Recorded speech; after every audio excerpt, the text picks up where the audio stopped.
one writer Hold on, we're live. Sorry, guys. about the So thanks resignation to those letter. joining me live and to those that joining me on archive. I accidentally started the live, but it's all good. Here we are. This is the Roundtable episode 156. How's it going, guys? Joe B, Brian O'Hara joining me here. How's it going, What's up, guys? man? What's going on, man? Doing well. Yeah, I was changing stuff on the screen and somehow I pressed live for some reason. I don't know why, but here we are. No intro or nothing. Let's just get it started. This is a mess, like the IBF. You know what I mean? Which we're going to start with. The IBF came out, right? And the IBF, I guess we don't. There's no statement or nothing, but that I seen. Maybe I'm wrong, but he's no longer in the ratings, bud. And now Boots is elevated as champion. He is the champ.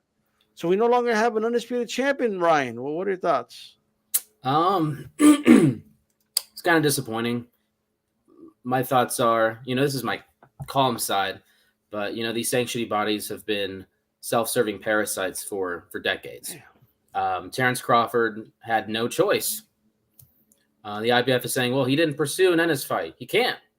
There's a rematch clause with Spence, so he's kind of tied in that aspect. And the whole thing's a mess because there's just so many sanctioning bodies. All the sanctioning bodies have a different agenda, and they all mix and match. So I'm honestly just shocked that we even got an undisputed champion to begin with. And on another point, Errol Spence had made one mandatory in 1,160 days, and Terrence Crawford was given 103 days before he was reportedly stripped. It's just a bad look. It kind of seems like that the IBF, had preferential treatment towards Spence, and I do understand that obviously he had a car accident and he had an eye injury, but this is the same sanctioning body that strips Joe Cordina for having a relatively minor injury. And stripped him of his belt almost immediately. So obviously there's a huge double standard, but nothing surprising in the sport of boxing. Unbelievable. So, Joe, what is your reaction to this news? We knew that he had the rematch clause, as Ryan said, and we pretty much knew that he was going to move up. We pretty much knew that eventually he was going to vacate these titles. But it's kind of a sign of disrespect to strip him so quickly. He's only had the title for 4 months. So you would have thought that they would have probably allowed him to keep it for at least, maybe 6 to 8 months or whatever, as a show of respect and appreciation for what the guy's done, especially not only in the welterweight division, but just in the sport in general, right? He's been a very accomplished fighter his whole career. And, fought everybody he could that was placed in front of him. Always asked for the tough fight. So we knew that he wasn't going to fight Boots Ennis. Boots Ennis said he wanted to fight him. And for whatever reason, in the past, that fight never happened. But it's all water under the bridge now. Boots Ennis is elevated to the full champion. However you feel about that, I don't think Boots is probably ecstatic about that himself. He seems like a competitive guy. I'm sure he would want to have won it in the ring instead of having it handed to him. And now that Crawford, now that Spence, now that Virgil Ortiz, a lot of these guys are moving up from 147 to 154, so the division's wide open. And Boots won't really have that marquee guy to fight. So eventually he's going to have to go up to 154 too. But yeah, I just think that overall, just to cut to the chase, it's a sign of disrespect. I think stripping him so quickly and not letting him just relish in the glory of being undisputed for that much longer. You know what I mean? At least let him be undisputed, have that designation, that notoriety for at least 6 to 8 months, not 4 months. Yeah, look,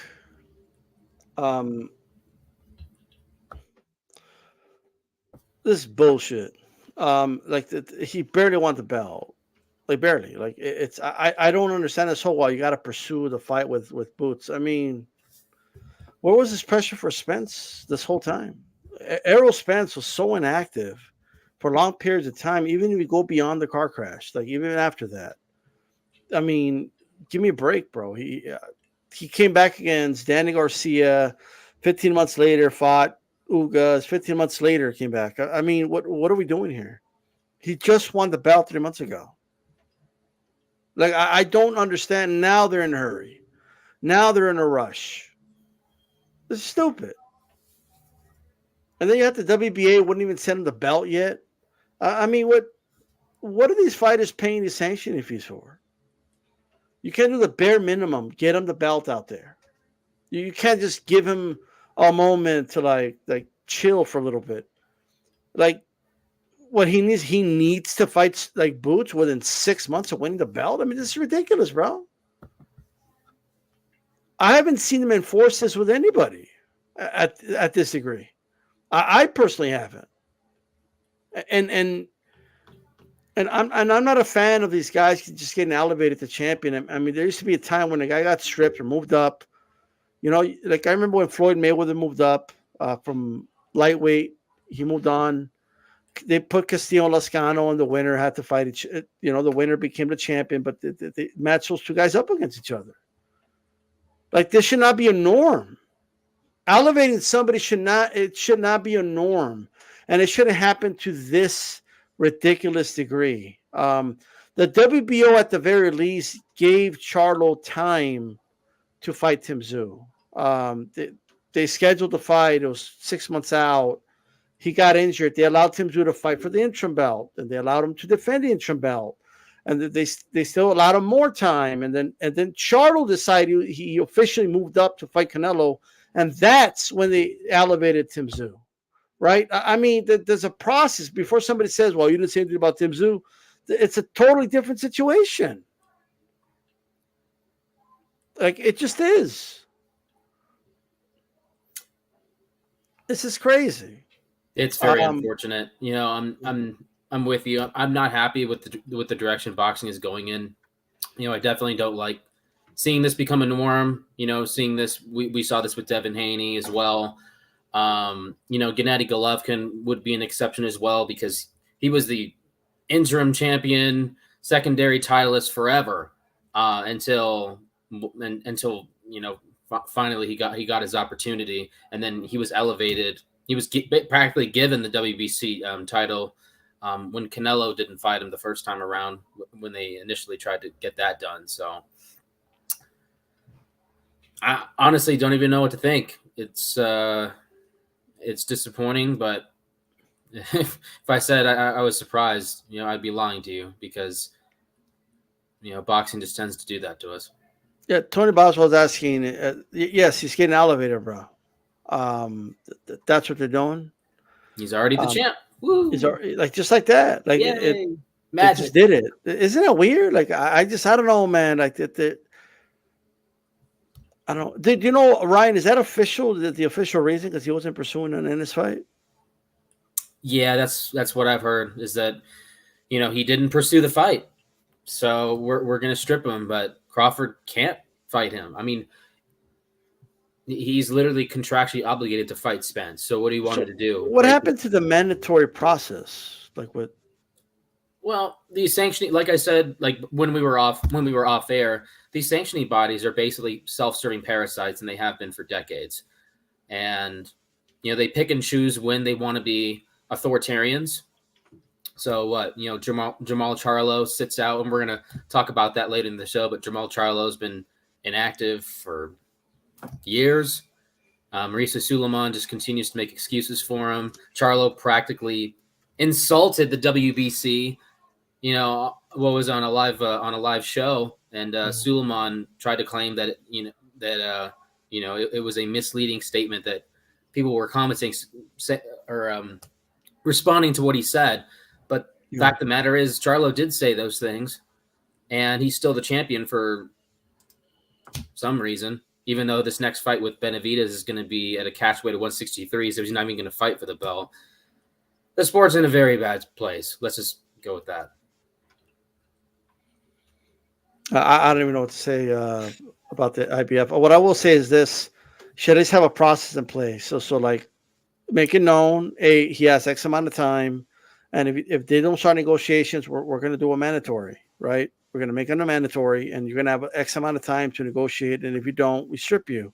I think there should be a process with that, which makes me wonder if he just relinquished the belt. I am wondering that, but I don't know. You know what I mean? So we'll see where it goes from here. I mean, I don't know. You know what could have happened, D-Star? They could have probably contacted him and asked him, do you plan on fighting Boots Ennis after the rematch with Spence? And maybe he said no. So maybe, who knows? There could have been some type of dialogue behind the scenes.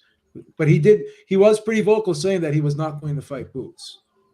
So I think him just being explicit about it just made him, I guess, expedite the decision. That could be part of it. And again, I'm speculating here, but they may have contacted him and asked him, hey, we know you got this rematch clause. What are your plans after? Are you going to come back down? Do you want to fight Boots? I mean, Boots has been waiting, whatever. That could have been a possibility that they did do that behind the scenes. I'm not sure.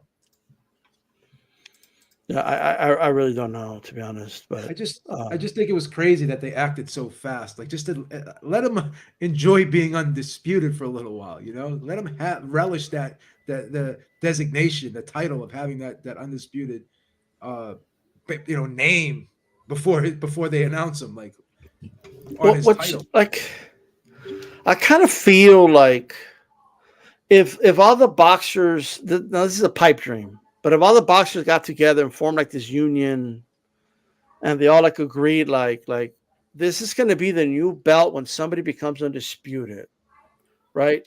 And whoever holds this belt, as long as they're active and defending the belt, they're the undisputed champion. So that way, when they get all four, they could just drop them, and then they could hold that belt, and it could make some boxing fans happy that that's the undisputed champion because he has the undisputed belt. Because now nobody's going to call him undisputed just because he's been stripped. I have an even better idea. Once you become undisputed, right? All the sanctioning bodies should agree on one mandatory. So in other words, you shouldn't have to have 4 mandatories. So what they should do is give you one mandatory required defense for your undisputed title, and have all the sanctioning bodies meet up and decide and vote on who the number one contender should be. Instead of having to make 4 mandatories, only have to make 1 mandatory a year when you're undisputed, and agree. And like I said, just agree upon one guy. Yeah, it doesn't help that if you look at all the rankings, like one guy's number 1 and 1, he's not even in the other one. Yes, I'm saying, yeah, sure, that's what I'm saying. Yeah, like there needs to be uniformity across the board to begin with, bro. Show me that. Well, I know that's what it is, but I mean, but isn't the sanctioning fees that Crawford paid worth this too? And I mean, apparently they're not grateful. I guess. I mean, it doesn't help them in the future because there's going to be another name in the future who's going to win the belts, and they might even say, well, I don't want to fight for undisputed. These guys look how they treated Crawford, right? So it could be a situation where it doesn't work out for them, bro. I mean, I don't know, but it is what it is. Look, really quick, Efe Ajagba defeated Goodall in quick fashion, made quick work of him. It was the main event on ESPN. Joe, what you think, brother? Eric and I talked about this on Sunday, and although we did think he looked a lot more poised, a lot more patient. He wasn't loading up with shots. He looked a little bit more fluid than normal, and a lot more measured in his attack and what he was doing in there. I'm still not 100% sold because he looks so far out of depth against Frank Sanchez. And Sanchez is an excellent fighter, don't get me wrong. But going into that fight, I thought it was going to be very competitive, and it was anything but that. So he's going to have to fight someone close to that level and hold his own and beat someone like close to Frank Sanchez before I'm totally sold on him. Because right now, I still have a lot of questions about Ajagba. I'm not there yet with him, if I'm being frank. I'm just not there with him. If he was to fight a guy like Big Baby Anderson, who I think would beat him, but if he could go in there with a Big Baby Anderson and hold his own and not get dismantled like he did against Sanchez, then I would probably think differently of him. But as it stands right now, I'm not 100% sold on him. But I will give him credit. He did show improvement. He did look better, and I'm willing to wait and see with him. But I'm not ready to jump on the bandwagon just yet with him. Ryan, how are you feeling about Ajagba after this performance? He's okay. I thought he could have done better. Like Joe said, he looked out of depth against Frank Sanchez, and he performs better against lesser fighters, and that's not a bad thing. You want to look good against lesser fighters, but you also want to step up in competition and perform well. And the fact of the matter is he hasn't. And until he beats a name like a Jared Anderson, maybe a Daniel Dubois, that would be a big step up. But I even think Dubois would be a tall task for a job. But when his power doesn't get him the win, he struggles. So we'll see. Like Joe said, I'm not on the bandwagon yet, but I'm also not going to throw him under the bus either. He's still growing as a fighter. Yeah, I mean, he's been around for a while too. I mean, I think sometimes fighters they are who they are, and I think can he improve? Can he get better as a fighter? Absolutely. But is he going to become leaps and bounds better to where he could surpass like a Frank Sanchez after the way he was beat by him? I don't know. I think he just is who he is. If anything, he should stay away from a style like that. But well, I believe they're thinking about putting him in there against Zhang. I think Zhang blows him out. Oof. Like Zhang was licking his chops right there. I think because they had him right there with a big smile on his face. Like, yeah, I'll fight this guy, sure. Like, yeah, like I'll do it. But just what is that? That wasn't the only fight on that card. Raymond Muratalla dominated. In the weekend. Is he ready for the big players at 135? I know you guys play matchmaker. Who would you like to see him in the ring next, Ryan? I thought he looked really good in his last fight. Sorry, my audio just like freaked the hell out there. We hear you. I'd like to see him fight Lomachenko, honestly. I don't know if he's ready for that big of a step up yet, but Muratalla's confidence is up here right now, and he's looked really good. I mean, he keeps improving steadily over each fight. Lomachenko, arguably defeated Devin Haney. Most people thought that he did. It was a close fight in my opinion, but most people thought Lomachenko won that fight. I think that would be a good matchup. Him and Lomachenko, and if he gets past Loma, and he can perhaps maybe even give Devin Haney a run for his money if he moves up to 140, if that's in his journey. I'm really high on Muratalla. I think this kid has a future. He's solid. I think the power is real. Guys just act different when he hits them, and then he has skill on top of that. Like this is a guy who could beat you by boxing. He could also beat you at any moment by landing a big shot. He's a good finisher too. He doesn't fight in patterns. He's always well balanced. And the one thing I like about him, even when he misses his shots, he's not like, because a lot of times when these guys are coming up, I pay attention to how they're balanced after they miss shots. A lot of guys get off balance or something, and they look good when they're landing, but when they're not landing, they're off balance, and you kind of picture an elite fighter taking advantage of that. I don't see that with him. He's always well balanced, like at all times, ready to throw a punch.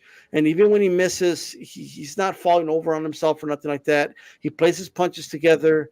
And what's weird, he doesn't fight like a typical Robert Garcia fighter. He has his own style. I like him. I think I already have him in my mind. He's a top 5 already right now at lightweight. And I would challenge anybody. If anybody wants to try it in the chat, name me 5 guys that could beat him right now at lightweight. I don't think you could do it. I think he's already top 5. And I'll be honest with you, Loma may look at that and say, well, what do I get to fight this kid? You know what I mean? Like he Exactly. might say that to himself, and it's fair. He might want to fight for a belt. You know what I mean? Isn't So Muratalla a math teacher too? I'm not sure. I thought I read that during COVID, like back in 2020, that he was also a math teacher. Really? Okay.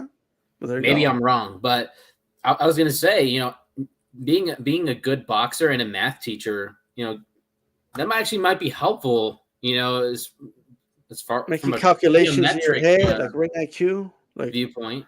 Yeah. okay. I don't know. Geometry, you know what I mean? Getting the angles right. Yeah. I don't know. I was never good at geometry, so you know, maybe Muratalla has something we don't know. Yeah, no, look, I mean, I just think he's a well-schooled fighter, and I think they're doing a really good job with him. Joe Beeb, talk to us. Muratalla, are you sold on him? And if you play matchmaker, who would you like to see him fight next? If I was a matchmaker, because he's a top-ranked guy, another great top-ranked guy who I know would not say no to a fight with him would be a very tough test is Jermaine Ortiz. I think that'd be a great fight for him. I don't think Lomachenko would take the fight. I think he would probably want to wait and probably take the Kambosos fight because it's an easier fight for probably more money in Australia. And he would want to position himself to eventually fight Shakur Stevenson.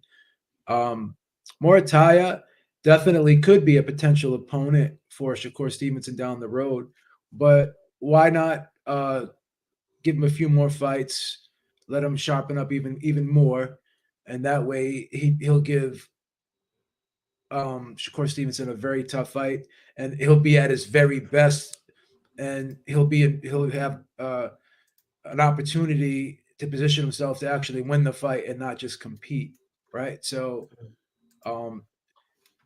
how he dispatched Nakatilia in 2 rounds, where Nakatilia went the full 12 with Shakur Stevenson, that speaks volumes too. So, yeah, I don't think there's a rush right now. Like I said, the Jermaine Ortiz fight would be great. It's a no-brainer because it's an easy fight to make. From a fan's perspective, I think him versus William Zepeda, that would be a shootout. I'm not so sure De La Hoya would want that, but from that perspective, in terms of style, matchup, and excitement, that would be a hell of a fight. But yeah, I think Jermaine Ortiz would be a very good logical choice for next.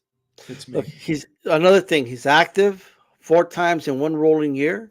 And he didn't take much punishment here, so I'm pretty sure he's going to jump right back in there, and he's going to stay sharp, and all that good stuff. So look, I am very high on the kid. I really am, and I think he's going places. And I guess Santel answered. He has a criminal justice major. Oops. There you go. So he's going to send you to jail. You know what I mean? I don't know, but look, me, I like the Jermaine Ortiz fight. I do think he beats. I know someone in the chat said, I get it. The M-Easy believes that Jermaine Ortiz could beat him. I think that's a fight that I believe maybe 60% of people would pick Muratalla, and maybe another 40% might pick Ortiz. It would spark some debate, that fight. So I like that fight. I would agree with Beeb and say that's if I was a matchmaker, that's a fight I would make. The question is Jermaine Ortiz make the weight? That's what I want to know. You know what I mean? Like that's yet to be seen. But I don't think Loma fights him unless there's a belt on the line or something. You know what I mean? Quite frankly, but that's what I think at the end of the day. We're going to go ahead and proceed here. Cordina had a performance. It didn't go like I thought. It was a lot tougher. Vazquez was. And after this performance, how do you guys think he fares against Lee Wood or Rashak Foster? And does it make the fight more interesting for you? You know what I mean? Let's start with you, Joe. I was always high on Lee Wood. And the reason why I was always a big fan of Lee Wood, because he can win in so many ways, and he makes adjustments during the fight. I think he can punch. He's shown that he has 1-punch knockout power. He's shown that he can be a good counter puncher. He's shown that he can fight on the inside and grind it out when he has to. And he can also be very cagey on the outside, like he was in the second Lara fight, where he had distance and he was really boxing well in that fight. So I think that Cordina struggled in the fight with Vazquez. I had it a draw. A lot of people thought he lost the fight. It was a close fight that could have gone either way. I was a bit surprised that he had that much problems with Vazquez, but it was mentioned by people. And when you look at him in the weigh-in, he did look a little bit drawn. Something didn't look right. Not making excuses. I'm giving an explanation on what I saw. I did not think that he looked good on the scales, and a lot of people agree with me on that. So will he stay at 130? Will he move up to 135? Or is this just a rough camp for him? I don't know. But I would pick Leigh Wood over him. I think Leigh Wood moving up to 130, in my opinion, would be the best guy at 130. And now a lot of people would disagree and say, oh, Shockey Foster is. But once again, he had some problems too in his last fight where he was going to lose if he didn't get that last round knockout. So Leigh Wood is the type of guy to make adjustments. He's the type of guy to dig down deep. He's the type of guy that can beat you in many ways. So you have to worry about, what is this guy going to do next? What version of this guy am I going to get when I'm in there with him? And I think that's going to be a problem for any of the guys at 130. And plus, he's a big, long, strong guy as well to go along with all those things I just mentioned. So, yeah, I think him and Cordina would be a phenomenal fight, and I would love to see that one. Absolutely. Shout out to Gonzalo. How you doing, brother? Hey, hello. How's it going? Peace Orale. out. Beebs, Ryan. What up? How's What it up? going, man? Thanks for joining us last minute here, man. Much appreciated. Look, we're talking about the Cordina. He just had a tough performance against Vazquez. And where do you think he goes from here? And how does he see a matchup with Leigh Wood or even a Shockey Foster now for him? Against Leigh Wood, it would be a good fight in England, domestic. You know, they got great fans, as you all know, and they fill out the stadiums. But I think, like Eddie Hearn said, they're really looking to go on into the international scene because they got a belt. I don't know how many times he's defended it. And basically, there's other champions, and they're probably looking to unify. I just watched the interview with Vaquero Navarrete, and he's also looking to unify. And that's one of the champions. Now that he successfully defended against basically an unheralded opponent in which he looks subpar, in my opinion. I thought that he was actually better before the fight. And was the opponent tough? Did he make him look bad, or was he simply just a little bit overrated to where I previously had kind of gauged to where his skill level was at? I think, in my opinion, he was just a little overrated. The punching power is not necessarily what I thought it was. I think he's only got, 9 KOs in 22 fights. This guy went the distance. I know he knocked out the Japanese dude, and he looks spectacular. But I have to say, maybe not all Japanese, especially older ones, and not all Mexicans are tough fighters like we think they are. You know, they're on the downslide. Now everybody has an iron chin, and he looks spectacular in this fight. But in this fight against a wily, more on the younger side fighter from Texas, he looked normal. And, you know, that guy couldn't, really crack, and this guy couldn't, take him out. Yes, he was wily and crafty, but it was a difficult test. But like that guy said, if he were to face one of the champions, they would probably walk right through Cordina. So that's my opinion on Cordina. Could he surprise me? Yes. He could actually prove me wrong, but I'm just thinking that the power was just a little bit overrated. He does have skills, but if you can't crack and can't keep a world champion like Navarrete off of you, that's going to be a problem. So the safer fight would probably be the Foster. the fight that you said against the dude from England. But Foster, he can't crack either, but he's fast. He puts punches and bunches, and he's got a good chin. So if he can't crack and Foster can take his punch and basically beat him to the punch, proving to be the faster guy, I think he outslicks and points Cordina in a decision. All right. We got Anthony Monzano in the building. How you doing, brother? Hey guys, I'm not really. Do I have to have my camera on since I came up? Yes. Okay, I'm not really comfortable with being on camera. That's why I usually have my. Do you want to stay on or you want to go? I'm just joking. Oh no, I'm fine with staying on. I'm just wondering if I have to have my camera on. The answer was yes, brother. Okay. For me, who was it that said Lee Wood is going to be the best guy at 130? Well, let me ask you. This is how we do it here. I'm going to ask you the question. So right now, look, Cordina just had a performance with Vazquez. Given how he looked, how do you think he fares against Lee Wood or Shockey Foster? Those are the two fights that they're kind of proposing here.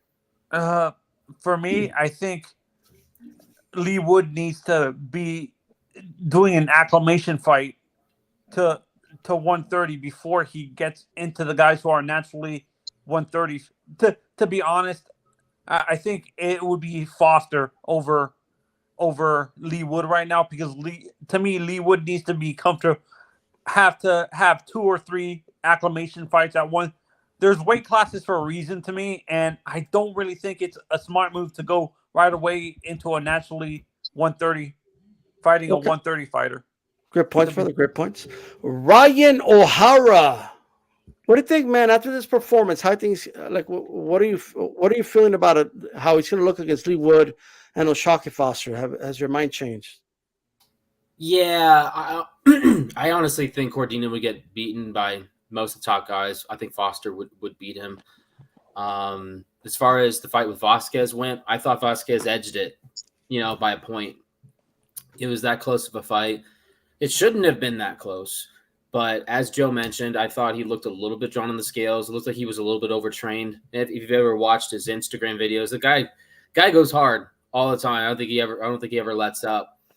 And as Gonzalo pointed out, I think his power may have been overrated. And I'll admit, I thought his power, after seeing the way he knocked out, the guy from Japan, Ogawa?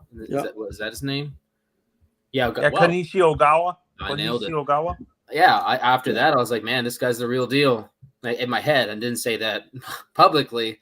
And, he had a couple close fights after that. So, yeah, I'll be honest, like from a fan's perspective, I love his style, but I just don't think that, he has what it takes to beat guys like Foster. And when he makes statements like, oh, I'm not getting paid enough to take a big fight. To me, that's kind of a bad sign. Seems like maybe maybe like from a confidence standpoint, he doesn't even think that he's there. He's capable of beating these guys just yet. That's just how I took it. And I'll be honest, as a fan of Cordina, I did not like the way that sounded. I think he gets beat by all the top guys at 130. Right, you said he had to get going. Yeah, I have to head out, but. Just wanted to shout out everybody. Thank you very much, and I always appreciate coming on here because you guys are the best. All right, man. Have a good one, brother. You too. Marquise in the building. How you doing, brother? Great. Now that Ryan's gone, how's it going on, fellas? Mr. Sunshine himself. Mr. Shades in the building, guys. What's cracking? That caught me off guard. Okay. Anyway, we're talking about Cordina, brother. After his performance against Vazquez, how do you think? Do you think maybe the Lee Wood's a better fight now? Maybe more competitive? How do you think he favors against Foster? How are you feeling about those two fights? No, all joking aside, no, Ryan's all right. No, I do agree with Ryan. I caught the back of what he was saying about him not beating Foster and the top guys at 130. I just think Cordina's just an average guy. He's the IBF holder at 130, guys. What are we talking about here? I mean, it's a transitional belt at best. This is the fight. This is the belt that Jermall Herring's fighting for, and let's be honest, he has a shot at it now. So, I mean, personally, I thought he lost the fight, but he's not going to get the. Vazquez wasn't going to get the decision over Cesar Monaco. That's all. Man, well, there you go. So he don't beat Foster, and do you think he beats Wood? You know what? I don't think Cordina beats Wood. Give me Wood on that too. I don't think Cordina's that high. That's all. I just think he had to knock out of all knockouts against that Ogawa, and he's been kind of riding that ever since. So just for shits and giggles, how do you think he does against Navarrete? He gets destroyed. No shot in hell. Heaven or hell. Heaven or hell. Okay. See, Marquise, I have a question. Why do you think Lee Wood needs to get acclimated to the division? Why? Why do you think Cordina is a natural 130? Why do you think Cordina, who's a natural 130, loses to a guy who started at 122 at the beginning of his career? Like, how do you say he beats a natural 130? Yeah, well, I mean, get your question. I mean, we all get old and fat as time goes on, man. But the one thing I realized is just in general, I just think was just a better boxer. At the end of the day, when you put a boxer against a guy who I just think Cordina's just limited as all get out, guys. That's all. I'm really not sold on this guy. I'm really not. He's just a guy that has the belt that they can't get off of him. Apparently, that's all. Is he more limited than Subriel Matias? Actually. Yes, because at least with Matias, he has the power to at least go forward and keep going forward. I don't see Cordina doing that. And Matias is more lethal for sure. Yeah. Another quick point. Another thing to point out quickly is the opponent, the Texan guy that he faced. I think he was naturally a 126 pounder. He was a small guy that didn't carry a lot of power even for the 26-pound division. So I just thought I'd bring that up. That's a good point. Okay. Well, there you go. All right, we're gonna go ahead and proceed here, guys. Yeah. Look, let's talk about Jermall Charlo. He's going to be returning at 163-pound catch weight later in the month. That's on the undercard of the David Benavidez, pay-per-view against Andrade. But there's no WBC title on it, obviously, because it's a catch weight of 163 and it's a 10-round bout. He's been gone for almost it's going to be about 900 days that he's out of the ring. And he'll probably go 1,000 days now without defending the belt. And Mauricio just recently came out and defended the stance of still defending it, even after Jermall Charlo said, I don't care about the belt. It's a trophy to me. They could come get it if they want. And Mauricio's still defending the guy, still saying, hey, this is my champion. He could do what he wants. I talked to him on the phone, and he told me he loves being my champion. Okay, whatever, right? Is Mauricio ever going to strip this guy, or is this guy just going to eventually just drop the belt? I mean, Beeb, what's going on with this charade here? I'm going to say something very controversial, man. Looks like something nefarious is going on behind the scenes. I don't know if Jermall Charlo's got something on Mauricio. He's got pictures of him doing something he shouldn't be doing, or he's made some payoffs. This is like beyond favoritism here, man. I've never seen someone coddled this way in my entire years watching the sport. It's ridiculous. The longer this charade goes on, the worse it looks, and the less credibility the WBC has. What is this going to mean moving forward when someone else is in this position? Because we've seen guys get stripped for less, right? We've seen guys get stripped for less. What did they do with Devin Haney? They stripped him immediately once he moved up to 140, and he didn't even say that he wasn't going to come back down. So this just shows the ridiculous inconsistencies of the WBC, and the little credibility that they have left is whittling away as we speak. So I don't know what else to say about this, man. This is just beyond disgraceful, in my opinion, and it's a farce. And then he comes back in a non-title fight at 163 pounds. He doesn't even come back at 160. It's not even coming back at 160. He's pretty much giving you the middle finger 2 times, and you just be like, oh yeah, he's still my champion. Is he really? How is he your champion? If he said in the interview, I don't care about this belt. You can come take it.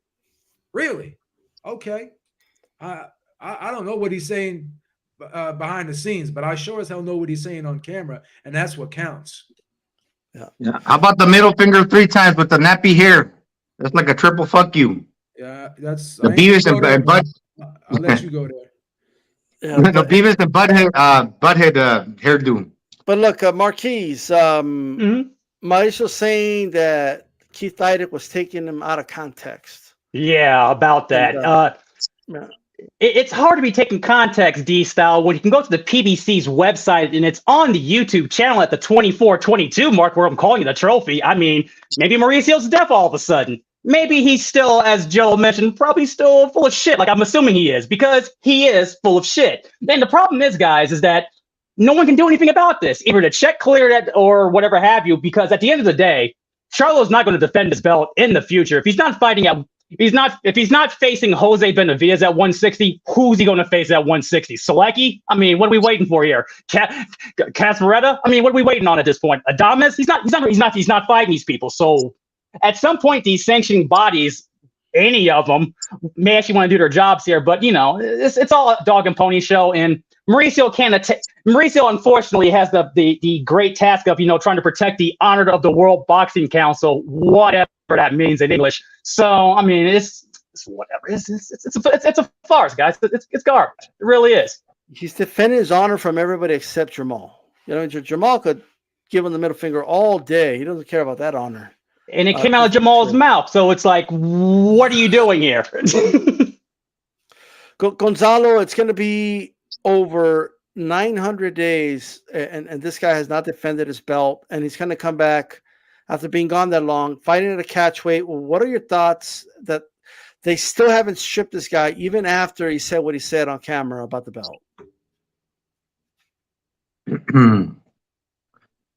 It doesn't surprise me, because as you were speaking and everybody else was giving their takes, Beebs and the other guy, I was thinking about the welterweight division when Keith Thurman, after having like an accident and retiring and going up to the Nepal Mountains, there was some shady stuff going on there where he had the belt hostage for a while.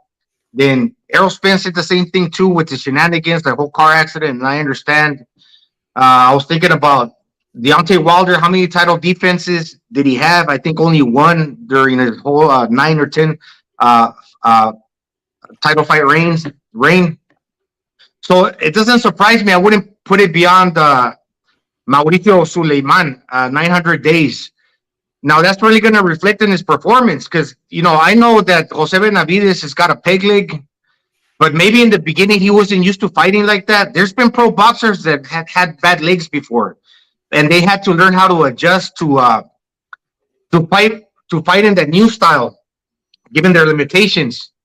Now, Jose Benavidez is a big dude, and he's been probably sparring with his brother and David Pacheco. So 163 is a good weight for Jose, I believe. And given it's a 10-round fight, it's also kind of favors Charlo, because he don't have to go 12. But I think that his timing's going to be off. We know when Caleb Plant slapped the shit out of him, he couldn't react. He just stayed there looking. He doesn't have the fighter mentality. 900 days of inactivity will certainly dull your senses and your ability to react. And I think that's going to really like hurt him. And although, like I said, Jose Benavidez got the big leg, I do believe he's going to give Jermall Charlo a tough fight. He's also tall and rangy. If he learns how to sit back behind a wide stance to where he just actually have to like use his legs to move a lot, but then he can reach out and touch it with like a long jab and throw some long punches, he might actually be able to give Charlo a good fight. Depends how well he's gotten adjusted to that leg that he got, that knee that he got capped, that he got shot in. Right, because somebody that shot him didn't want to kill him; they just wanted to disable him. And that's what they call when you get capped. Somebody was jealous, envious. I don't know if he's like was in gangs or anything. They shot him in the knee, and they want to be there looking at the TV laughing. We didn't want to kill you, but we just wanted to disable you. But maybe he's gotten used to fighting that way now. Was that so like we'll see. Miguel? Was that like Miguel in Blood In, Blood Out when I shot him in the leg and they didn't kill him and he had to have that like the artificial leg? Remember that movie? Yeah, that was the same. You remember that, right? Is that one of them moves? That one Yeah. of them moves? It's straight out of a movie, bro. You know what I mean? You took my leg. No, you took my leg. Then they feed him the boot in the mouth.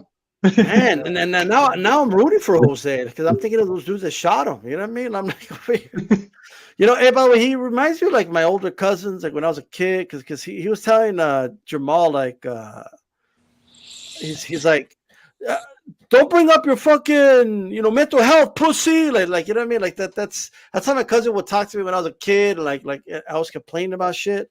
Don't be a bitch, pussy. Are you gonna tell your mom, pussy? Like that, like that's how like they toughen us up, whatever.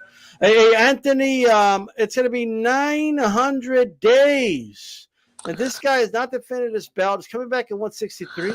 See, What for are me, your thoughts? it doesn't shock me that Mauricio would say bullshit like that because he's had a track record of keeping titles on fighter. He did that with Manny. Remember how long Manny was in recess before he finally stripped him? It was like 5. I think it was like 5 years or 3 years before he finally stripped Manny from the for his title and stuff like that. So, and honestly, the WBC, sadly, the WBC has lost credibility since his father passed away. Okay. Mauricio's father. I forgot his father. Just to follow up to what you're saying, you don't think this is more egregious because they didn't even make him champion in recess? They kept him as the champion. No, it's the Manny thing was more egregious because to be man, he gave Manny the benefit. He gave Manny too much. Manny earned the respect, but that was way too much respect, allowing Manny to go off and run for president of his country before stripping him of that title and stuff like that. He was running a political campaign in the middle of him of his career and stuff like that. Gotcha. So that's more egregious to me than what he's doing with Charlo. And this catchweight bullshit, just move up to 168 if you're not comfortable at 160. Like, just That's a good move point. up permanently to 168, man. This catchweight bullshit pisses me off. And I'm a casual fan. I admit I don't watch boxing a lot, but this catchweight bullshit that they allow certain fighters to do is so annoying. Like, just move up to the weight the weight above if you're not comfortable at 140, 140 or anything like the way. Just move up. I hear you, brother. Move up. Yeah, for sure. Look, I agree with a lot of what you're saying. The only thing I will say is this: when you make somebody champion in recess, it at least allows the division to keep moving. It doesn't freeze everything and keep it in place. Other guys were able to fight for the belt and be champion and a legitimate champion in the process. And right now, Jermall Charlo is considered the champion. And there's an interim champion, but he's not considered an actual champion. The whole, like, that Manny thing just proves that they should have made him champion in recess. Like, they But should you have done it. understand where I'm coming from, where I feel that was more egregious than what he's doing. I understand what you're saying. Yes, I disagree, but I understand what you're saying. Do you think that was more egregious because of Manny's status in the sport? Is that why you feel that way? Because I understand Manny earned the right to do that, but still, but just take if you knew he was gonna run for president ahead of time, why not just strip the title before he started his campaign? That's what pissed me off about that. I'm a Manny fan. I hated Mauricio more than I hated Manny for that situation, to be honest. Just strip the title away from Manny if you knew he was already going to... I guess what I'm saying is he was champion in recess. He wasn't the champion. Yeah. I mean, come on. What looks better, a champion president or a president that's not champion? Right? For me, that would have been the first time ever. I mean, think about this. He could have been given his acceptance speech with the WBC title wrapped around his waist. What's better than that, Daddy? Woo! Yeah, that's right. The world is yours, no, like the movie Scarface. And back to the I wanted to add something to the Cordina thing real quick. Because I have to jump off real quick to check on my dog. The Cordina situation, to me, I think he needs to move up to one. But if you guys are worried that his power is not there at 130, he is food at 135. The Jermall Nakatiya, man. I'm being honest. I'm being honest. Nakatiya smokes him in 5. I'm being honest. How about Ortiz? Jermaine Ortiz. No way. I don't know. I think Jermaine Ortiz to make the weight anymore. I don't know, but we do got to keep moving though, just to follow the process of the show. But I appreciate you coming on, brother. Okay. Hey, Gonzalo. Nice seeing you again, man. Peace. Peace out, baby. That's right. Thanks for coming on, brother. Much appreciated. Dang, Look, D-Scott, come on the show, man. Everyone's hopping off here, man. What I do to y'all folks? I don't know what you did, man. Fuck, man. I don't know what you did, man. What do you got contracts on? What do you got contracts out on these guys? What's going on, Marquis? Like I announced, I didn't get the memo, Marquis is guys. on the show. I and apologize. Get 3 no-shows. Like it's never happened. This is crazy. Hey, what you wearing, man? Sorry, is that a Shriners hat? You know, No, it's an Shriners. Angels hat. My bad. No. Okay, sorry. Yeah, I'll keep that around. All right, let's keep it moving here. Yeah. Andre Berto gets his chance at redemption against What year is this? This year, baby. November 24th on Showtime pay-per-view. Whoo! Man. Gonzalo, what do you make of this fight, bro? What, are you excited for this fight? Against Ghost Guerrero? I would be if it was 2015 like everybody else, but in 2023, no. It's terrible. What do you think, Gonzalo? What do you think, brother? Like, what do you think of this rematch? Oh, they're fighting. Ghost Guerrero versus Andre Berto.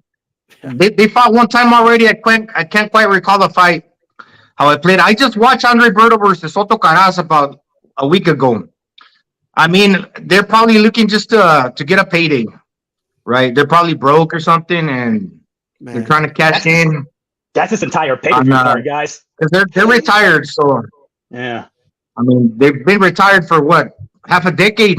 So they're a couple presidents at this point. Yeah. So it's kind of like a slash Xboxer slash like celebrity, because they were kind of popular, I guess, or they You're thought they being kind were. of saying Andre Berto was popular, but no, this whole fight card, guys, this is going to be his Andre. I'm sorry, go ahead. Let Gonzalo finish this point. Go ahead, man. My fault, man. Go ahead. I mean, not really too interested. Didn't he have a comeback already? Berto, was it like? Ghost Guerrero about two years ago. Who did he fight about 2 years ago? The last fight I remember. Ortiz. Yeah, it was against Ortiz, the guy that tried to kiss Mayweather and got knocked out. What's his name? Victor Ortiz. Victor. Yeah, Victor. Yeah, that was one of those. And I think who won that one? I think it was Ghost Guerrero versus Ortiz, or was it Berto? I forget. I think it was Ghost Guerrero, and I think he beat Ortiz. The last time I saw Ghost Guerrero is Pantera beat him up. What's his name? Figueroa was beating him up the whole fight. That's the last time I remember seeing him. I remember seeing him on one of those PPC on Fox shows where he got smoked in one of those main events. Oh man! Hey, Marquise, what can you say about this fight? What? It's this whole. I can kind of say it's about the whole Andre Benavidez Andrade card, guys. It's a I like to call it a Bob Hope special, because all this is a bunch of old PBC guys being cashed out here. Clearly, I mean, it's a who's who of guys I haven't seen all over the place. I mean, they got Vito Milnicki on the prelims on YouTube, guys. I mean, this is what this is. So I wish I could say I was more excited for it. I'm more excited, honestly, on that card. Really trying to figure out why they can't put boots on it any more than anything else, but. Joe Beeb, are you pumped for this fight? Are you excited? It is a shot at redemption for Andre Berto.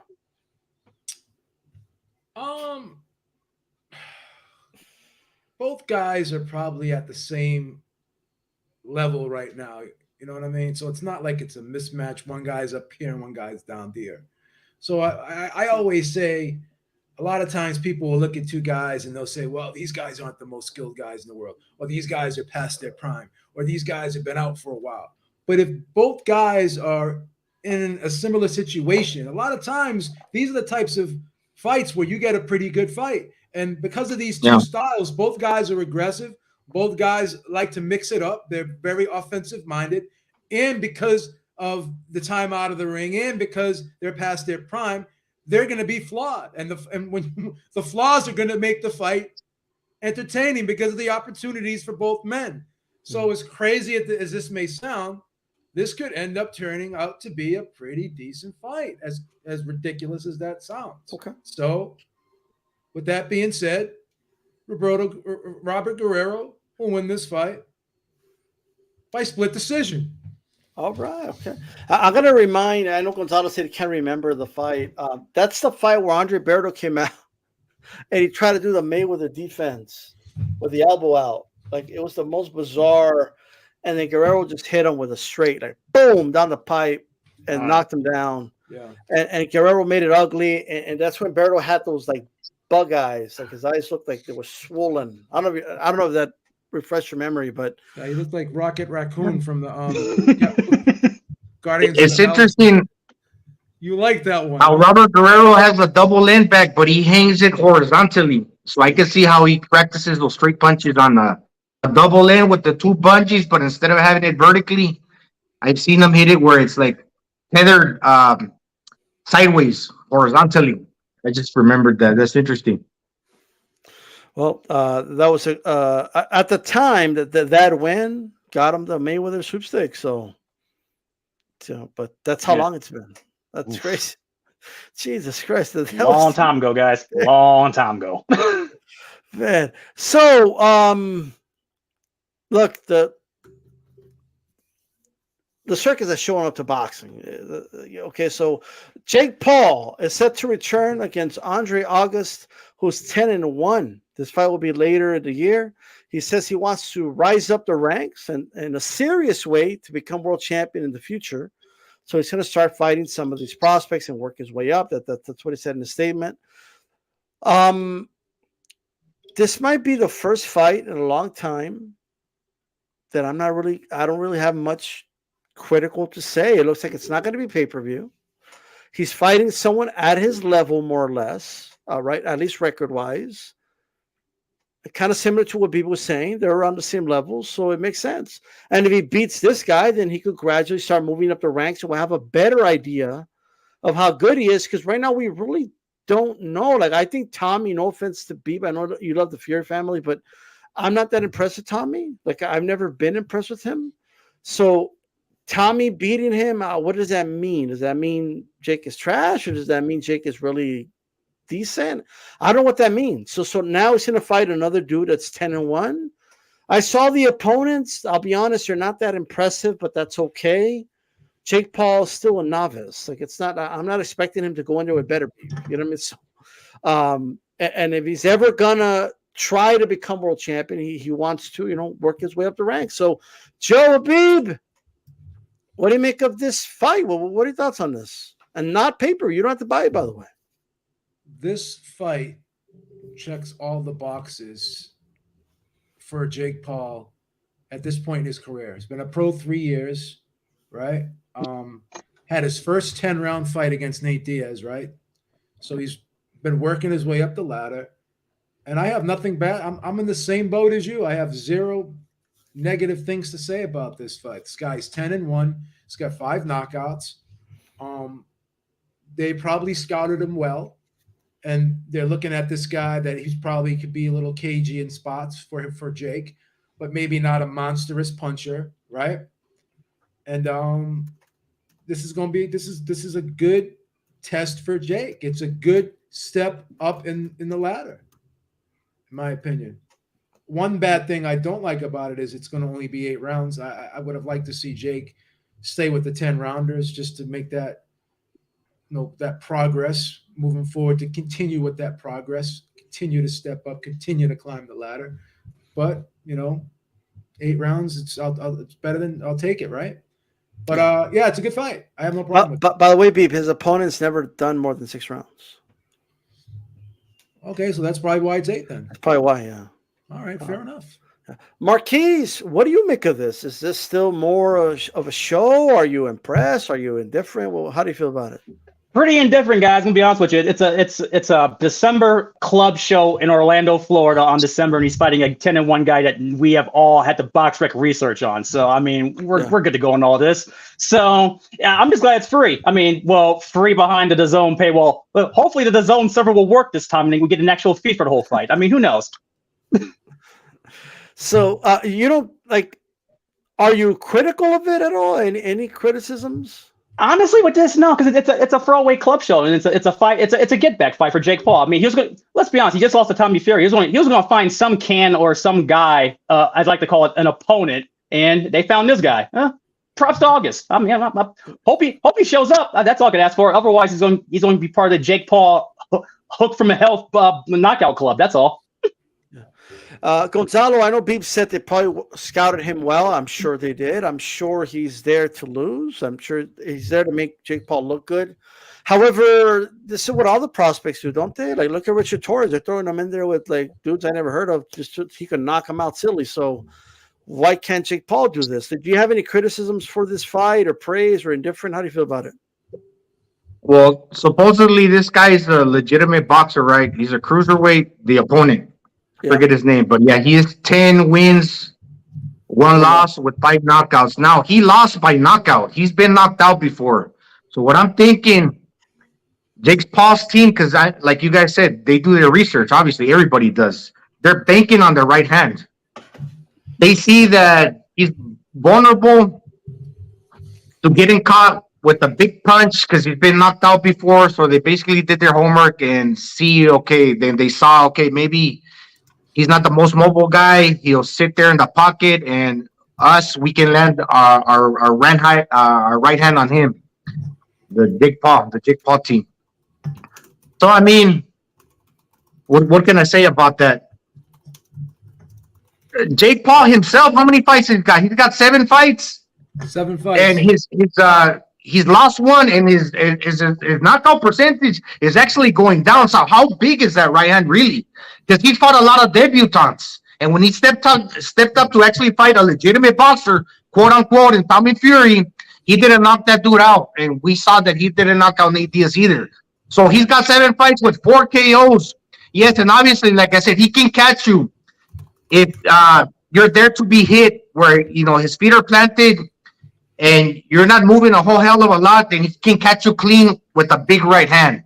But if this other dude, the opponent, can keep it moving, and we know that Jake Paul's got stamina problems and can't catch him clean because he's making him reach in to where he's not there to be hit necessarily with a full-fledged square on fucking punch with that big right hand, you're going to start seeing this dude go the distance more so than not. Because like I said, once you start going up in the level of the competition that you're facing, your knockouts usually tend to drop. And look, he's been fighting a lot of debutants, and his knockout percentage is already going down. Like I said, if he catches you like squarely with his feet well planted and you give him a free shot, basically, like Tyron Woodley did, yeah, he can knock anybody out, a lot of fighters out. But once you start moving around on him and you're having to where he's kind of reaching a little bit. Yeah. Where he's reaching a little bit, can he find you and catch you with that big right hand? That remains to be seen. And that's the difference between a UFC fighter / debutante versus an actual boxer. That dude's not always going to be there right there to be hit. So more so, we're going to see this guy going the distance. I think maybe he wins, but if he doesn't knock this dude out, it might go the distance. But like I said, they're probably banking on the fact that he's lost once and he's lost by knockout. So he probably get the knockout, but we'll kind of see where he's at, right? Nothing special. For sure. All right. And by the way, the ones he knocked out, the MMA fighters he knocked out were not even like strikers or not. They were like, dude, it's Tyron Woodley. Yeah, Woodley was like a wrestler. Then the other guy, what's the name of the guy? Yeah. Ben Askren. Ben Askren. Those were free fucking shots. Yeah. But now Nate Robinson on that list. I mean, yeah. I mean, look, Askren is probably a step up from Nate Robinson, but here's the thing. I'm okay with the fight. And like Marky said, look, it's a small club show. They're not putting it on pay-per-view. Yeah. Pass his little test of yours and then step up. And as long as he keeps stepping up, I'll be okay with it, quite frankly. But I do think eventually he'll meet a dead end and probably go back to fighting MMA dudes. We'll see, but I think it's bound to happen. Now I got a question for you, D-Style and Beebs. The other panelists, do you think it's truly a cruiserweight? Or did he actually, like, if he started earlier, but let's say now going backwards, could he shed that extra muscle and cut down to, like, the size of a better beef, like a 75-pounder? You know what's crazy about it? He's kind of stuck in between the two. He's probably like 185-pound guy. And that extra 10 pounds would probably hurt him. So is he a 200-pounder? Probably not. He's like a 185, 190 pounder. So he's kind of stuck in between the two, but he's more closer to a cruiserweight. So he's kind of like a light cruiserweight, if you want to invent that weight. So you just invented a new weight class, and Mauricio Of course I did. I'm Joe Habib. That's what I do, bro. So he's gonna say, I heard the guy is brilliant, and he came up with light cruiserweights. That's And right. he's gonna make the weight class now. It's gonna Thank be a you, new weight baby. class, baby. Like Mauricio's came. That actually should be a weight class because the gap in between light heavy to cruiser is probably like the largest out of the whole categories. It's too big, Zolo. You're not a 200-pounder. You'd probably have to weigh in about 185 yourself. Well, there you go. But good one, babe. Good one. You know what it is, man. I can't spit facts. There you go. Oh man. Hey, I didn't get your guys' thoughts, Marquez and Gonzalo. I want your guys' thoughts on. I'll start with you, Marquez. Crawford no longer IBF champion. Now it's Boots. What's your thoughts? That was expected, though, guys. I mean, we've been waiting for Crawford Boots for how long now? That fight wasn't happening. So they took the belt off his ass. That's all this was, honestly. We all knew the rematch was contractually obligated. He got shipped to the IBF, not the WBO, though. What do you mean? How long? Like he barely beat Spence a couple months ago. But it's the IBF, man. They ain't got time to wait for these nonsense. Have you seen the IBF rankings? Not rated has opponents to line up, man. We got to keep this line moving here. So at the rate this is going, and the thing with Crawford and all that stuff, whatever the case may be, Tell him. Yeah, but whatever the case may be with Crawford Spence and that contractual rematch and whatever has it all tied up, and whenever they fight in 2027 or whatever, so be it. But in terms of the IBF and this 147 belt, that's been honestly, it's another IBF belt that no one really has been fighting for. I mean, let's be honest, guys. Boots has been waiting on this belt for about 3 years, and Spence has been holding it hostage because of various car accidents and everything else. So that's really what this came down to. We all knew that Crawford wasn't fighting Spence, so they had to keep this thing moving. And I have a problem with it. I mean, is Jerome Boots Ennis the latest email champ? Yes. Will he be the last email champ? No. So it is what it is. That's how we know it's 2023. They don't say paper champ anymore. No, they say email champ. But paper's expensive. Man, got to recycle that stuff. Yeah. This is 1963. Yeah. Hey, Gonzalo, he just beat Spence a couple of months ago, and they already stripped him of the belt. That's it. And now Boots is champion. What are your thoughts? As far as Boots, they could have. What happened to Stanionis? I mean, Virgil fell out. They could have made a fight for that vacant title, right? But instead of making it like vacant, they awarded it to Boot Ennis. But like in the grand scheme of things, yeah, it was about time that it was kind of like time to start over, like a reshuffling of the welterweight division. The fighters from the last generation, so to speak. I don't know what Crawford's doing, if he's staying or going up to 54 or higher. But it's time to give other fighters an opportunity, because I don't think that the glory is with the sanctioning bodies. After you gain all the titles and you become undisputed, it's the glory is with the fighter. The sanctioning bodies want to make money. Now, come to find out, that fight between Spence and Terrence Crawford probably didn't do as great as they thought it was going to make money wise. So it's like, okay, you gotta defend one title. You got obligations to fulfill as far as defending all the titles. But then who's gonna be first? Who's gonna be second? If you're gonna postpone defending the WBC because I don't know who's first or who's second, like I said, or third, you gotta let go of that title for the WBC can go ahead and give it to another fighter so they can make money. They're sanctioning his fees with the new fighter, because like if Crawford kept the belt, we don't know if he was going to be the first one to defend, the first title to defend, and the order of titles that he already has. At some point, you got to start getting rid of them, because the glory's not with the sanctioning bodies. The glory's with the fighter. Yeah, whoop de fucking do. You got all the titles. It's time to let him go so the business of boxing can continue. And that's how I think the sanctioning bodies feel about their business. So could they have made it for like could they haven't made it like for like somebody like for him to fight against Stanionis, or just like gave it away. That's what they chose to do. And the grand scheme of things, I'm kind of glad they did that one way or the other because we get to move on. All right, now they can put Boots Ennis versus Santillan, the Golden Boy fighter you were speaking about earlier. That would be a good fight, and we'll see what happens with that. Right? Yeah. I've just always been a believer that you have to fight someone for the belt. Like that's just me. Especially if someone just won the belt and is going to strip them like that. That's my opinion. But it is what it is. Let's go ahead and go here to Sean O'Malley. He is a MMA fighter, current UFC champion.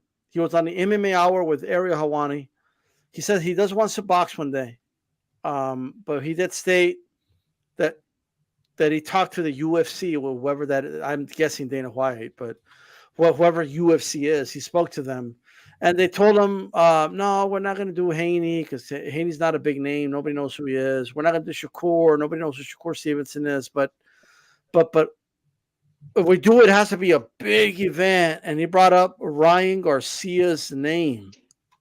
So whether we like it or not, especially after the success of Ngannou against Tyson Fury, there's going to be a market for this crossover fights until some boxers just take care of business like they should, so we could put an end to it.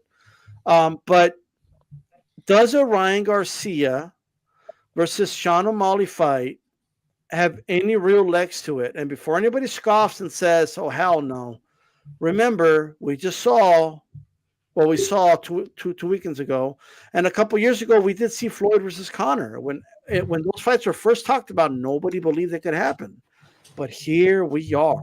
Gonzalo, will we get a crossover fight with a Mali and a boxer like a Ryan Garcia in the near future, in your opinion? Possibly, but the thing with Ryan, he has a lot of business to handle as a professional boxer himself, as far as like getting back on the winning path and actually getting a title, because he doesn't have any titles. He hasn't been world champion. Now, he is a big name. He's a pay-per-view draw. So obviously, if they make a crossover fight, it will sell. As far as O'Malley having a chance, I think he's got good hands, right, for a UFC fighter. And I kind of learned something. Look, but then again, facing a guy like Ryan with that lead left, that's probably like a dangerous punch to fight if you were ever gonna fight a boxer for your first fight. That's the punch that's closest to you. It's like 6 to 12 inches away from your face, and it's like a lethal left hook, right? It's like basically, so to speak, like the 1-inch punch. It could just catch you very quickly. So that's a tall order for a UFC fighter to deal with that lead hand coming from a boxer that's very well versed at throwing that lead left hook. But at the same time, I learned something from the Ngannou fight. I used to think, maybe I'm wrong, that, UFC fighters, since they use the hands and legs and they kind of square up, the stance is different, that they have a hard time processing like when strictly like a puncher's throwing hands at you, because they're kind of thinking with the hands and feet. But at the same time, what kind of like what Ngannou demonstrated to me, that when Fury was throwing feints, when a UFC fighters used to seeing the feints from the hands and legs, you're not always going to bite with every little simple feint that the opponent knows, because he knows that you ain't throwing your kicks. So I thought that Fury, he did well in staying composed, kind of like Pitbull Cruz did against Tank Davis.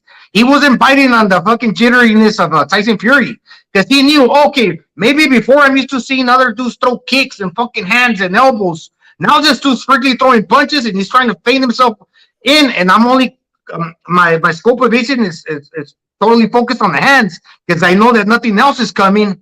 And he wasn't biting on everything. He stayed stoic, poised, and was able to counter the boxer. Now, if Sean O'Malley can bring that into boxing, and not necessarily be thinking, okay, this guy's gonna kick me, so every time the opponent feints, I could keep my eyes locked onto this person's hands. Maybe you can. There's something there, because you got to have a chin for one. So if Sean O'Malley got a good chin and he practices doing some sparring, but like I said, facing a guy with the lead left hook like Ryan's that's just lethal and so quick because it's the hand that's furtherly extended in front of you. That's a tall order for any guy, especially a UFC fighter transitioning into boxing. But yeah, it will certainly make a lot of money, I think, because the other guy's popular too. He's an Irish guy, right? Yeah, yeah. No, yeah, he's I don't know. He's not Conor McGregor level, at least not No. yet, but he's No. well known. You could argue he's probably a bigger name than Ngannou was, believe it or not. But I think there's an argument there. Look, what I'll say is this before I go to Marquise and Joe. There was a fighter during the pandemic, and he kind of became like a fan favorite in boxing during the bubble, and his name was Clay Collard. Okay. Clay Collard was on fire for a little. He was knocking out prospects. He would like kind of jump on them early. There was no feel out round with him, and he would force exchanges, and he was it looked very messy, but it was like effective. Like he was catching these guys, like they were like, whoa, like what's like, and he was knocking them out. It was like a bulldozer. And this guy was an MMA fighter, right? And the reason he even did boxing, he never wanted to, but his boxing coach told him, we have to work on some of your holes, so I need you to go to boxing to fix them, I guess. And that's what he did. And he's currently like in the PFL, and he's doing pretty good, actually. He actually beat up Pettis a couple fights ago. So he's pretty good. I don't think he's going to return to boxing. But eventually, though, what happened, that awkwardness, and once his opponents kind of knew the script, like, well, not script, it's unfair to call it a script, but they kind of knew his game plan or how he approaches fights. It came to an end. Like he got in a very long losing streak. Like he started losing. You know what I mean? And I saw some interviews of his where he was talking like, yeah, once his fighters caught on, they kind of just boxing the move and I couldn't get to them, you know? So my point is this, like when a MMA fighter first crosses over, since we don't know how the hell they box under Marquis of Queensberry rules, we may see them in the octagon when they're throwing hands, but they're also worrying about elbows and kicks, so we don't really see how they box, right? We never really see how they're going to fight in Marquis of Queensberry rules. So at first, it could be very awkward. And I've heard in the past, I've heard fighters talk about like when they spar kickboxers, Muay Thai fighters, it always takes them like 2 or 3 rounds to figure out the awkward rhythm because it's awkward. They almost get the best of them at times. But once they catch on to it, then the boxer usually starts to get the best of them. O'Malley's going to be dangerous for whoever in that first fight. I'm not saying he's going to win. I'm saying he's going to be dangerous because just like Ngannou, we don't know how he's going to fight. We don't know how he's going to approach the fight. We don't know what his game plan is. We don't know his style in the boxing ring. And it's going to be dangerous, I believe. A lot of boxing fans don't want to say that because, our fighters are a lot better than his MMA fighters. But I think that element of surprise in that first fight matters, right? Even Floyd, even though I feel Floyd was kind of carrying Conor, I still think, like, if you look at that first round, he kind of like, he voluntarily went against the ropes and covered up and kind of allowed Conor to tee off, and because he didn't want to deal with the awkwardness of it, but he still had to find the range a little bit. It took him like a round or two to find it, right? And that's Floyd Mayweather. Will Sean O'Malley have a long, successful boxing career now? But can he be dangerous in 1 or 2 fights? Yes. I don't think he'll win. In his own words, he's probably delusional, but people he'll do it. Marquise. Yeah. Just one quick, Sure. Sorry. Yeah, go ahead. Real quick, one thing. I think something very important happened with the Ngannou Fury, that some of these UFC fighters probably realize that it is possible. Now it's not so delusional. Now you can bridge the gap, where a lot of fighters are going to feel more confident to bridge that gap, right? And not saying that everybody's going to do it, but when you dare to do it, it kind of like opens the door to making it a reality. Okay. Well, Marquise, Yes. will he be the guy? Is it going to be a crossover fight? Do you think he'll be dangerous? No, and actually, I wanted to pick up on something you mentioned earlier about Clay Collard, the pride of Wallace, Idaho. One thing about him losing during that pandemic, but after he was allegedly going to be 2021's Fighter of the Year, that didn't happen. His little brother died. That's pretty much all except the whole thing, and that's why he's in PFL, et cetera, et cetera. But also, Nagano was actually pretty popular guy, also. But I'm just not trying to hear any of the Sean O'Malley shit, guys. Teofimo Lopez, Ryan Garcia. What are we waiting on, guys? What's going? What? I mean, I got to listen to you. Yeah, I got to listen to Ryan Garcia and Golden Boy talk about Adrian Broner in 2023. I mean, it's Marky, I'm gonna let you finish. But go ahead. I agree with you. But this dude's boy over here. Okay, Tyson Fury opened the whole Pandora's box, and here we are. Yeah, I gotta admit, Tyson Fury shot the bet for all of us boxing folks, man. I gotta admit, and that's why we're going to get all of this for the next 2 to 3 years until someone gets absolutely murked from the MMA side of things again, like it used to be, like the good old days. Not Floyd Mayweather carrying McGregor for 9.5 rounds, or Nagano, punching around a half drunk Tyson Fury for half a fight. It's ridiculous. But whatever Sean says is whatever, man. I'm just not motivated. I don't want to hear any of this MMA crap. We have boxing. Boxers can't get fights at this point. I can listen to MMA guys get fights now. Fuck that. No. Let me ask you this, Marquise. He admitted in the interview. He actually said, maybe I should have talked shit about Shakur and Haney because I never seen them fight. Do you think he's truthful? Do you think he's telling the truth about that? Or do you think he thinks Ryan's more beatable?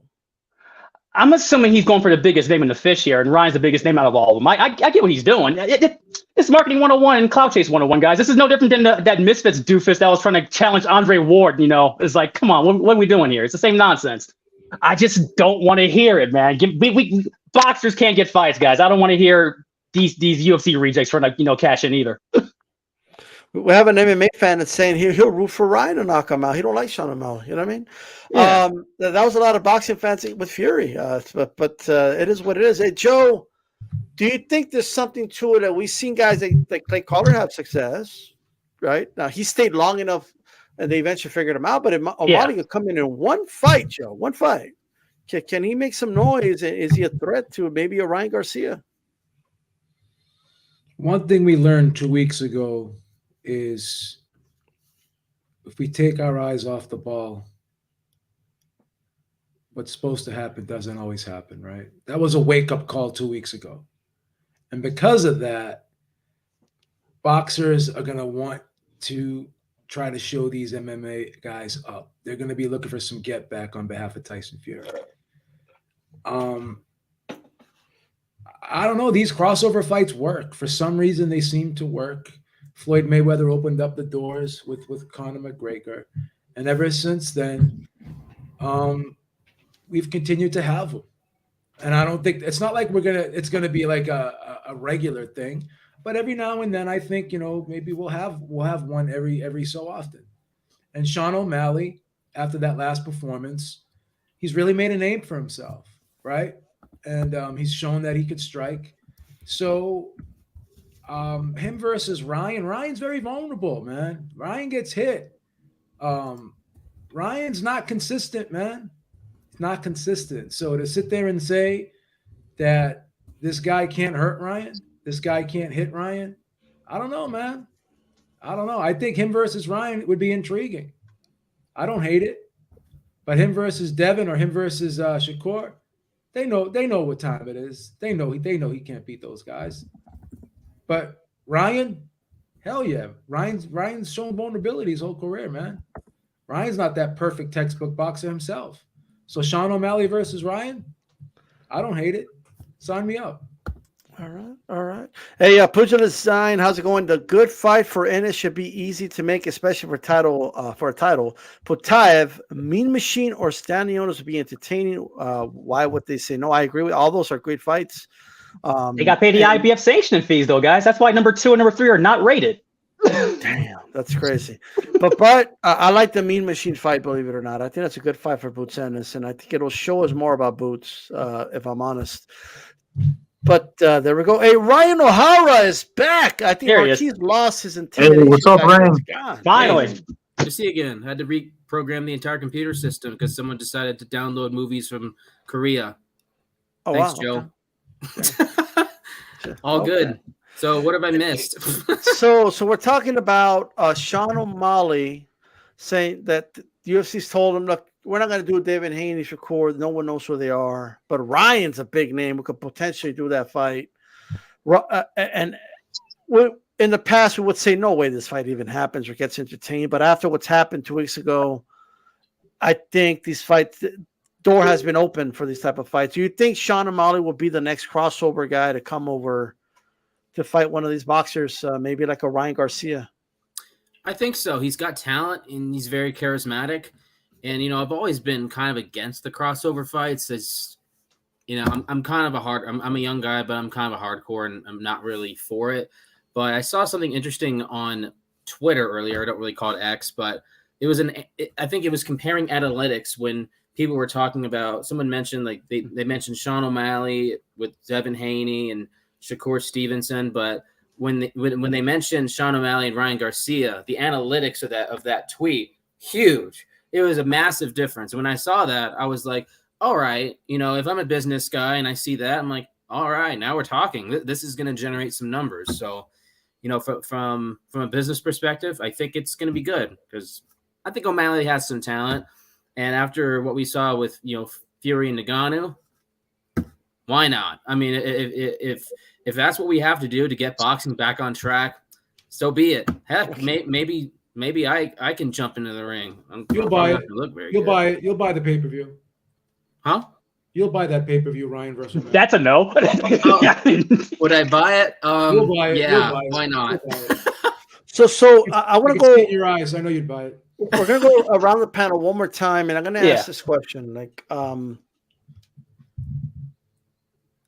was Francis Ngannou, because look, I mentioned before, just to give everybody an idea, like, there's been crossover guys before, but they were developed and they eventually became world champion, but they didn't go straight at the number one guy right away. You know what I mean?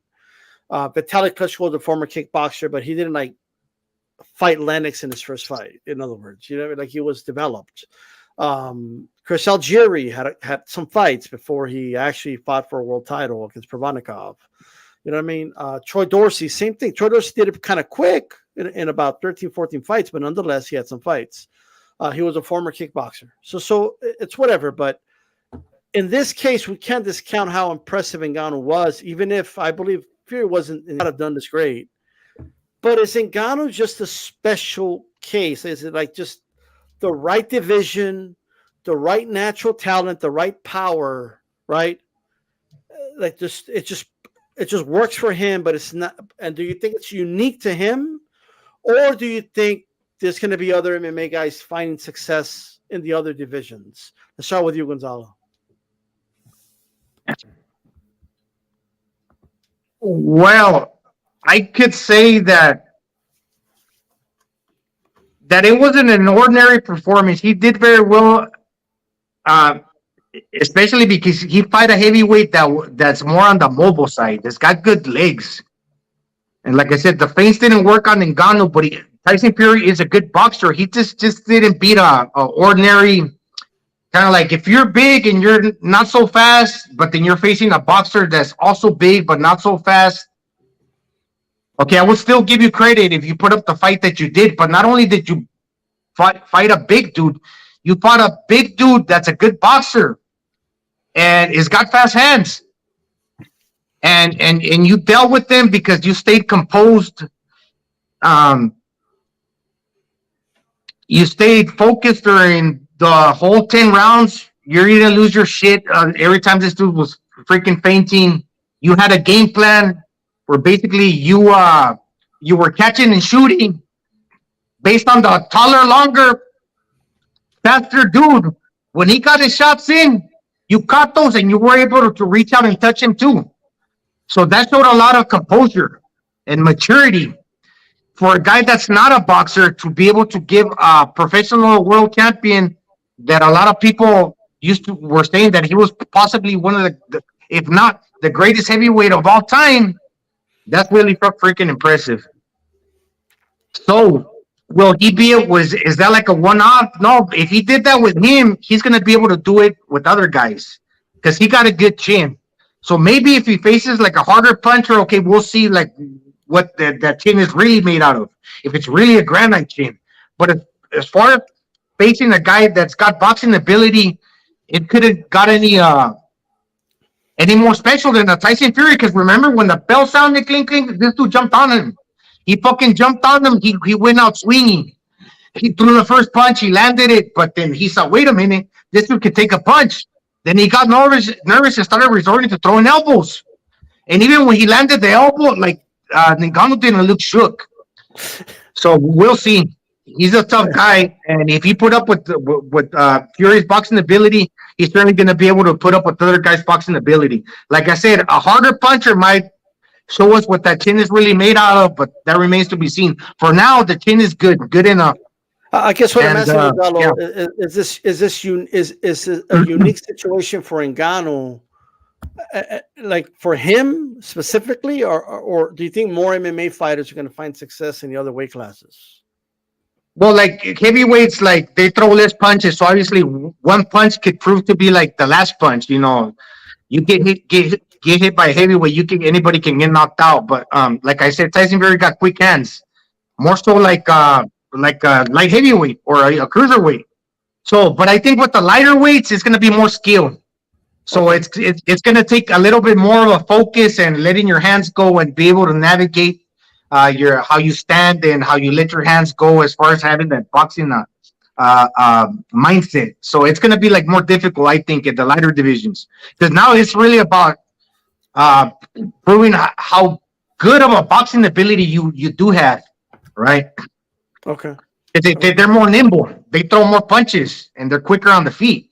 So the UFC fighters got to really keep up with the boxer in the boxing game.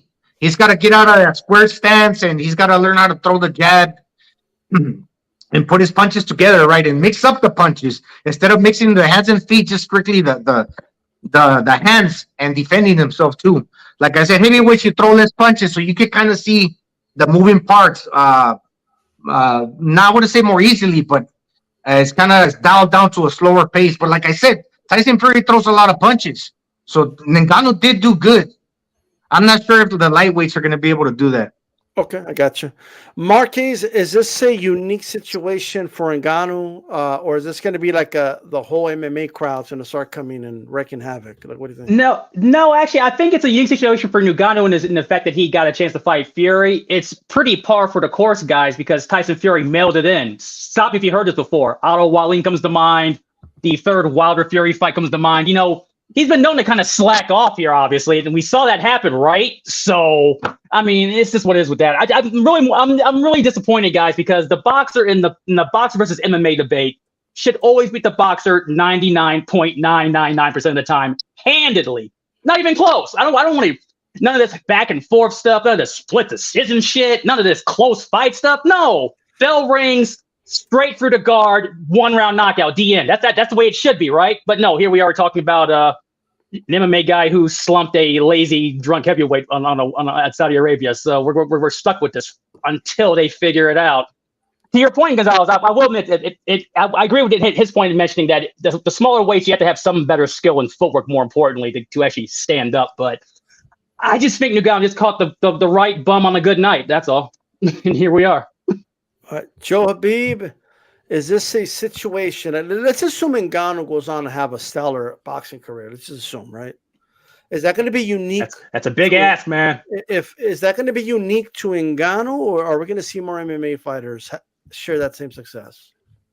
Well, I do see a shift in MMA right now, particularly in the UFC, and I've said this for the last year and a half or so, where you're seeing mixed martial arts fighters really focus on striking more so than anything, and they're making a concerted effort to be better with their hands. You're seeing a lot more boxing in MMA fights as of late. You're seeing a lot more knockouts. I'm not seeing as much wrestling. I'm not seeing as much submissions as I have about 3 or 4, maybe even 5 years ago, right? So I think behind the scenes, a lot of these MMA fighters are working on boxing more and more and more, because as Frank Shamrock once said, and I've mentioned this to you several times, the quickest way to incapacitate a man is by hitting him in the head and knocking him out, right? So I think these guys realize that, and they want to get these. And in MMA, they get the fight of the night bonus. They get the knockout of the night, whatever. So it behooves them to work on their boxing and become more exciting because they get paid for it. They get rewarded for it. So we got some bad news for the diehards. These guys are coming for us, man. These guys are coming for us, man. And I think you're going to see more of it. And this ain't going to be a one-off. I'm telling you that right now. These guys are coming. Beware. This was a wake-up call 2 weeks ago, man. Damn. Can't laugh at these guys anymore, man. These boxing fans, the old timers want to put their nose up in the air. These guys are coming. These guys are coming. Be ready. Well, I'll say this. They're coming, D-Style. They're coming. They are working on their told you boxing. they're Some coming. of them are doing boxing fights as a kind of on the side, not at this level, but club level and stuff.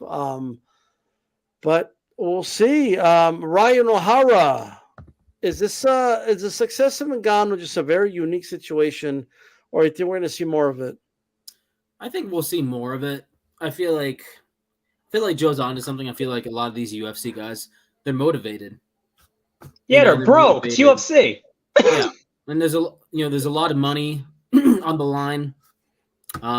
Let's be honest. Like the inactivity in boxing is a major concern, and the way Fury looked. I mean, like whoever that was in the comments, Fury might be one of the the biggest. What was it? Hot, cold, heavyweight. For a lifetime, that was me. Oh, that was you. Yeah, you were right. That was you. But also, you have to think about Ngannou's story. This is a guy that his whole life, he didn't want to be an MMA guy at first. He wanted to be a professional boxer. That was his dream. He was arrested. I think he was arrested in Spain. I think he spent a few months in jail in Spain right after, because he spent a lot of time, and I think he's from Cameroon, right? He spent most of his life, he lived in poverty in the salt mines of Cameroon, spent 60 days in jail in Spain, was homeless in France until he found an MMA gym. And I think that, despite the fact that he's a UFC heavyweight champion, I feel like boxing has always been his goal. Like that's all he's ever wanted to be, was a boxer. And so, he fought the number one heavyweight and damn near won it. Okay. Was Fury in the best shape? No. Did Fury take it seriously? Didn't look like it. We'll see. I think that I wouldn't say it's like a spontaneous thing. I think there is something. I think Joe's onto something. These MMA guys are coming. I don't think it's going to be a massive rush, but you got a few guys that are coming. But Ngannou's not going away. I think he's going to stick around for a while. Yeah, look, the thing with Ngannou, here's why I believe it's a very unique situation. He has a really good chin. He's really big, even for the heavyweights, right? So he's going to have a weight advantage over a lot of those guys. And of course, he has a chin. He has natural power. Power translates to heavyweight boxing. Even if a guy has no skill, if he has power, you still got to be careful. Like that's a big dude, right? So on top of the skill that he possesses, very, very, very unique. I don't really see, and we're talking specifically about the strikers in the UFC. We're not going to be talking about like the wrestlers, like the guys that Jake Paul's knocking out. Jake Paul was putting this whole thing to rest, by the way. I just want to put that out there. But I think what's going to happen is in the lower weight classes, they're going to make a fight, and a fighter's going to take it serious, and it's going to knock out the MMA dude, and it's going to be put to rest. I think that's what's going to happen. But that has to happen, though. You know what I mean? And right now, because of what happened, that's the worst thing that could happen to a guy that's trying to catch somebody on an off night, right? So if O'Malley was hoping to come in and just have the boxer overlook him and not take it serious, after what happened in the Fury fight, is that really going to happen now? I don't think it's going to happen now, because now whoever the boxer is going to be like, well, I don't want to be the laughing stock like Fury was, so I got to take care of business. So it's going to be a totally different story, in my honest opinion. However, I will, and that's in the near future. However, I will say this: I'm thinking like 20, 30 years from now, right? We have to ask ourselves some very serious questions. And that is, as long as MMA is more popular in the United States, what do you think kids are going to gravitate towards? They're going to gravitate towards MMA. And if more kids are going that way, they're going to get the better athletes going that direction. So boxing needs to become this. Like, I know someone mentioned the inactivity. I think Ryan did. Someone mentioned like boxing needs to get it together. Like, you know, because at least in If the I had a United nickel. States, well, I need to get it together because I'm thinking way down the line. Okay, MMA's gone in just 20 years, 30 years, in just 30 years. UFC's gone from the dudes that used to fight like the Royce Gracies of the world and Ken Shamrocks, who couldn't throw a punch to save their life. Okay, they couldn't even throw a proper punch, right? To 10 years later, you saw guys like Chuck Liddell who could at least knew how to throw a punch, but they weren't that technical. To what we have now, right? Like they have progressed immensely. They have boxing coaches. They're competent in boxing. They're not like clueless. Like Clay Collard has a 500 record, but he fought dudes with pretty good records. He beat some good prospects, knocked them out.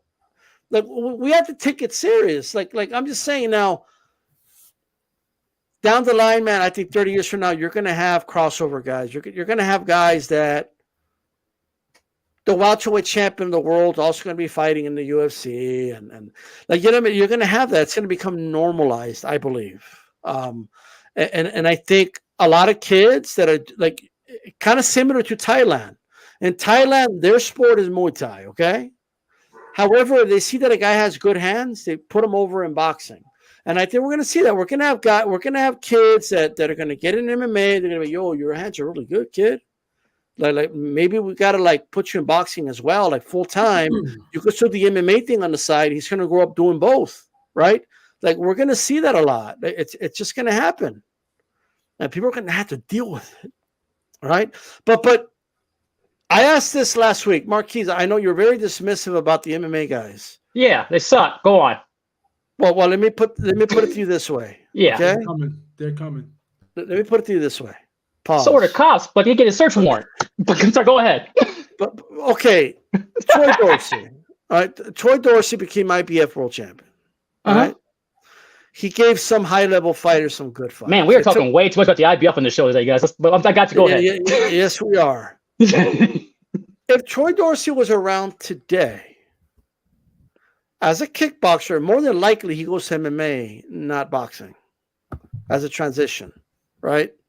Maybe, like Chris Algieri didn't, but nonetheless, he probably goes that route. If Troy Dorsey was the current IBF UFC champion, and anybody mentioned, hey, I think that guy can do good in boxing and maybe become world champion, I think you would scoff at that. I think you would say, that guy Troy Dorsey sucks. He could never become world champion. I'm just not. Well, I mean, he became an IBF champion. I mean, we're talking way too much about the IBF guys. Oh my god! But the one thing I want to mention with that, just in general, well, keep in mind, IBF champion, man. I'm just saying. Listen, look. There's a reason why the IBF is what it is, guys. It's a kind of category organization that's very loosely run and funded, and people don't pay fees. They get bumped. I guess what I'm trying to tell you is Vitaly Klitschko was a former kickboxer, right? If he transitioned and became world champion, why can't an MMA guy do it? Oh no, don't put me in that box. Anybody can do anything they put their mind to it, and they have their dreams and aspirations and all of that horse shit. I get you on that nonsense. But let me ask you this instead, D-Style. Like a fortune cookie right now, baby. Yeah. What are you talking simultaneously? Like being MMA and boxing champion at the same time? You know, like Rungazai was a former Muay Thai guy, then he transitioned to boxing. Yeah. Like, we're going to see more of that with MMA guys, I believe. I'm telling you, these guys are coming for us, man. Until these guys flex their heads and actually do some head movement, I'm going to sound like this old curmudgeon over here, guys. I'm sorry. I'm going to sound like that guy. I think this happens a lot. I think a lot of boxing guys watch the MMA fighters, right?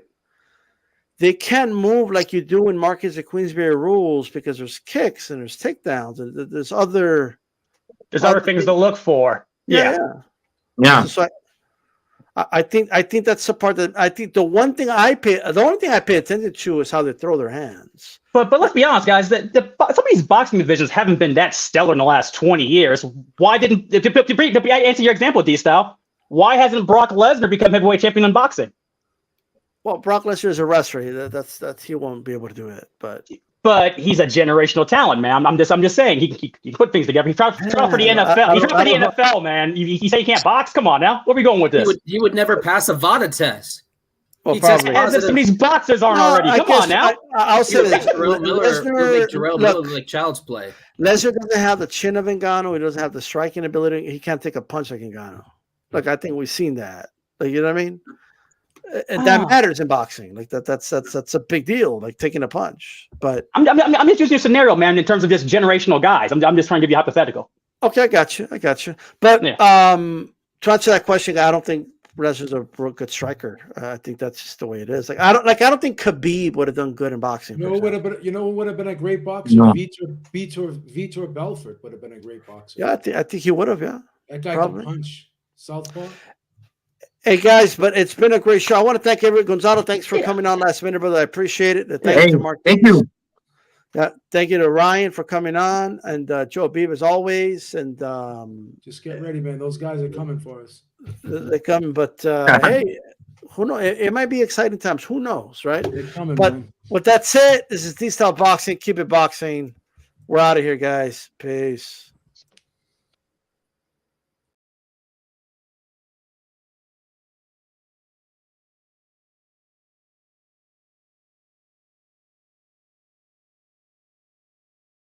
Move that Eddie is making for AJ. Why are you not thinking, let's get him set up for kind of animal?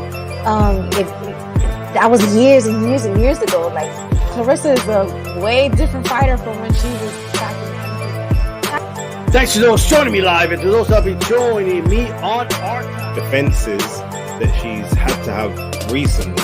You know, she's pulled people. All right, what's going on, everybody? Welcome to another edition of the RoundTable about tribalism.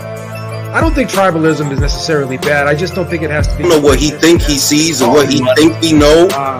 But he going to the hospital, bro. Like, bro, you not winning that fight. You guys mentioned, I think, D-Style, you mentioned him versus Regis Prograis. I'd love that. Sounds like a old. I don't need you, you know, and PBC and others, in my opinion, it's like, oh, this is my guy. Like, there's a relationship. Flat out, it's tough, and we call box, and we go to the end of the round, and then that would say, what do you mean by acting black? That's a fair question, but a participant of trash talk knows. And they're announcing a fight 3-4 months from now, and he ain't gonna fight. I bet you anything, he's not gonna fight somebody as good as John Ryder.